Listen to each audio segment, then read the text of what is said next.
Bonjour à tous et bienvenue dans Club du 5h du matin. Nous sommes déjà le 1er décembre, le dernier virage de l'année. Un mois particulier, un mois où les lumières brillent plus fort, mais où les dépenses, elles aussi, flambent dangereusement. Alors avant d'entrer dans le concret, fais-moi une promesse. Engage-toi, pas envers moi, mais envers toi-même. Si tu es là, c'est pour une bonne raison. Ce n'est pas par hasard que tu es tombé sur cette vidéo à ce moment précis. Je vais te demander 4 choses très importantes. 1. Abonne-toi à cette chaîne maintenant car ce que tu vas entendre ici, tu ne l'entendras nulle part ailleurs avec cette intensité. 2. Appuie sur j'aime, pas pour flatter l'algorithme, mais pour affirmer ton engagement à choisir la voie de la sagesse, mais de vrai. 3. Partage cette vidéo à une personne que tu aimes, parce que celui qui partage en reçoit davantage. Étage 4. Dis-moi dans les commentaires depuis quel pays et à quelle heure tu regardes cette vidéo. Pas par curiosité, mais pour voir jusqu'où ce message va résonner dans le monde. Jusqu'où l'énergie de la sagesse va circuler parce que ce n'est pas juste une vidéo. C'est un départ collectif. Un changement silencieux de tous ceux qui en ont assez d'attendre la permission de vivre pleinement leurs rêves et je vais te dire une chose essentielle qu'on ne te dit pas assez. Un phénomène annuel. Une maladie économique et émotionnelle. Une maladie silencieuse, mais qui frappe chaque année. J'ai nommé la janviose. La janviose, c'est cette fièvre financière qui vous prend en décembre, mais dont les symptômes explosent tout le mois de janvier. Oui, vous voyez très bien ce que je veux dire. Décembre, on dépense, on offre, on veut faire plaisir, on veut impressionner. Et janvier, on réalise. On regrette. On panique. On se demande, pourquoi ai-je fait ça?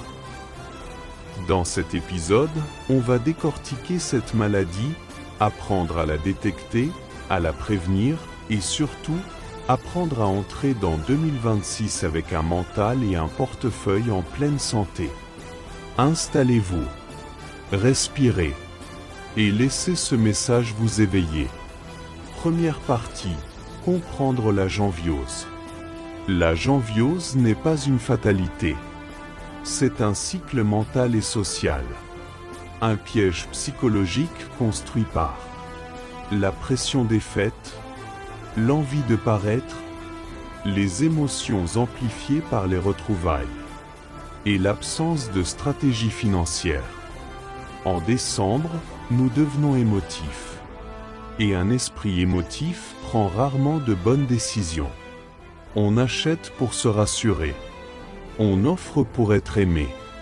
On dépense pour oublier ce qu'on n'a pas accompli.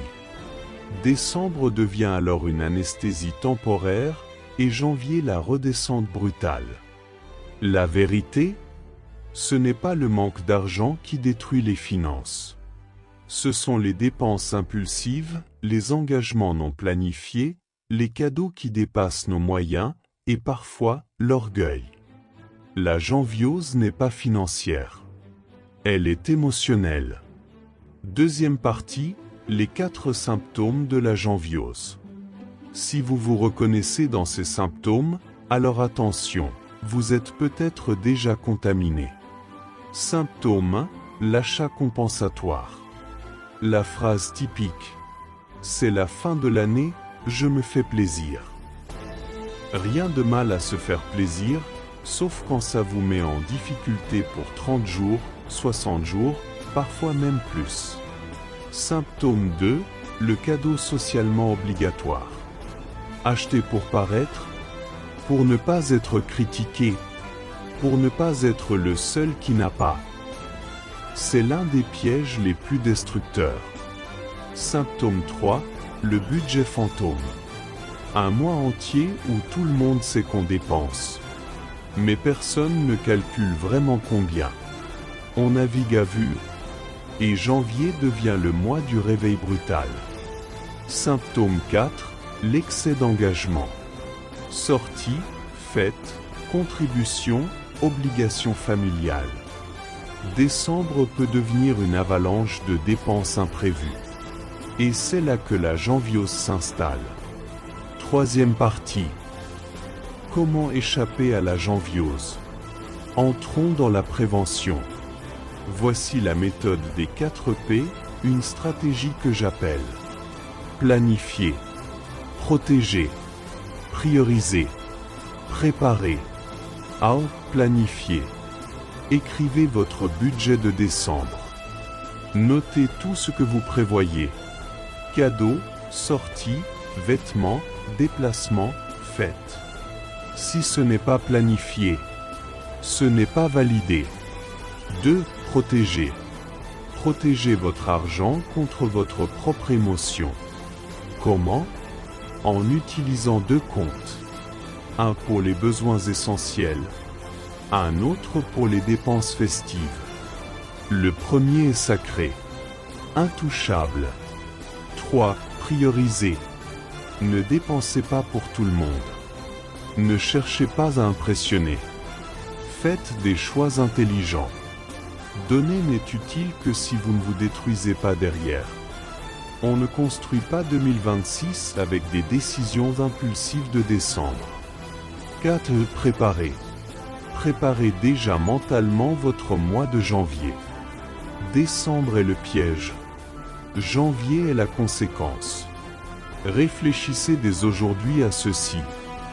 Comment est-ce que je veux entrer en 2026? Avec anxiété ou en pleine maîtrise? Quatrième partie. Le pouvoir d'un décembre structuré. Décembre est un tremplin, pas un gouffre. Les personnes qui réussissent savent une chose. La nouvelle année ne commence pas en janvier. Elle commence en décembre. Ce n'est pas un mois de gaspillage. C'est un mois de préparation mentale, financière et stratégique. Pendant que certains se perdent dans les fêtes, les leaders, les bâtisseurs, les disciplinés préparent janvier, février, mars et toute leur année. C'est maintenant que vous prenez de l'avance. C'est maintenant que vous décidez si 2026 sera un accident ou une œuvre que vous construisez. Cinquième partie. La décision, succomber ou surmonter. Chaque fin d'année, nous avons un choix. Se laisser emporter ou se lever. La janviose ne frappe pas les têtes organisées. Elle frappe ceux qui vivent au hasard. Ceux qui confondent émotion et décision. Ceux qui veulent briller en décembre et disparaissent en janvier.